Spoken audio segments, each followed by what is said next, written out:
Assalamualaikum warahmatullahi wabarakatuh. Saya Dinda Lamuda dengan NIM 220520111 dari kelas PGMI 5A. Nah, di sini saya akan mereview pembelajaran pendidikan jasmani, olahraga dan kesehatan dengan materi permainan olahraga bola besar sepak bola. Nah, pertama kita akan membahas tentang sejarah sepak bola dunia.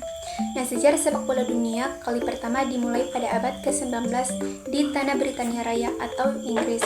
Nah, pada saat itu, sepak bola telah berkembang dan menjadi salah satu cabang olahraga yang paling banyak dimainkan oleh masyarakat dari berbagai penjuru dunia. Nah, lalu sejarah sepak bola di Indonesia. Nah, sejarah sepak bola di Indonesia dimulai pada masa penjajahan Hindia Belanda atau lebih tepatnya itu pada tahun 1914. Nah, awal perkembangan sepak bola sendiri hanya dimainkan oleh orang-orang Belanda di lingkungannya, seperti pada kota-kota besar. Nah, tetapi seiring berjalannya waktu, sepak bola tidak hanya dimainkan di lingkungan orang-orang Belanda saja, tapi sepak bola mulai dimainkan oleh siswa-siswa asal Indonesia di kota-kota besar. Nah, lalu kita masuk pada peraturan permainan sepak bola. Nah, pertama, aturan lama permainan. Nah, permainan normal biasanya selama 2 kali 45 menit dan waktu turun minum selama 10 menit. Nah, apabila permainan tetap seri selama 90 menit, maka dilakukan dengan metode golden goal atau sudden death, atau perpanjangan waktu sampai salah satu tim mencetak gol. Nah, setelah gol terjadi tim yang mencetak gol menang. Nah, namun metode ini sudah jarang digunakan, atau silver goal, atau perpanjangan waktu 2 kali 15 menit, namun bila masih seri diadakan adu penalti. Nah, lalu aturan mencetak gol.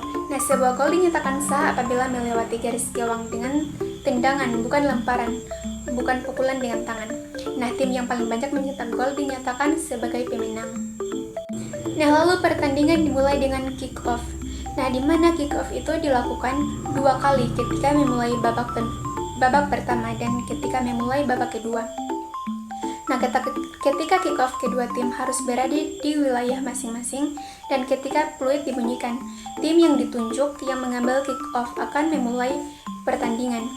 Nah, dan kedua tim kemudian boleh bergerak bebas. Nah, kick off diambil secara bergantian di babak pertama dan kedua. Nah, lalu offside. Nah, seorang pemain dinyatakan offside jika berada di belakang pemain bertahan terakhir saat bola dioperkan ke arahnya oleh salah satu teman satu timnya. Nah, peraturan offside tidak berlaku pada lemparan ke dalam, pada tendangan sudut, dan tendangan ke arah gawang. Lalu throw in atau lemparan ke dalam. Nah, lemparan ke dalam terjadi ketika bola melewati garis samping lapangan. Nah, tim yang berhak mengambil lemparan ke dalam ini adalah tim yang tidak menyentuh bola terakhir kali sebelum melewati garis. Nah, tim yang mengambil lemparan harus melempar pada posisi bola melewati garis. Nah, lalu kartu kuning. Nah, di mana kartu kuning merupakan sebuah peringatan yang dikeluarkan oleh wasit kepada seorang pemain karena tindakannya. Nah, jika satu pemain mendapatkan 2 kartu kuning dalam satu pertandingan, dia akan mendapatkan kartu merah dan harus dikeluarkan dari pertandingan.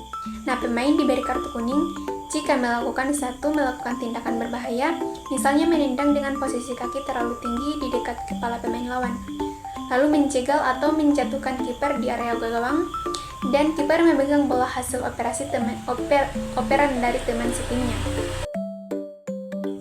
Lalu kartu merah. Nah, selain 2 kartu kuning, seorang pemain bisa mendapatkan kartu merah langsung jika melakukan pelanggaran tertentu, yaitu pelanggaran keras dan terlampau kasar, bisa mencelakakan pemain seperti menjegal dari belakang atau menendang pemain lawan, atau sengaja ataupun tidak. Lalu melakukan tindakan kasar, misalnya mendorong atau memukul pemain lawan atau wasit, lalu berkata kasar atau meludah baik ke pemain lawan ataupun wasit. Lalu tendangan bebas langsung dan tidak langsung. Nah, tendangan bebas langsung adalah tendangan bebas yang bisa Anda arahkan langsung ke gawang tanpa harus menyentuh teman setim lain sebelumnya.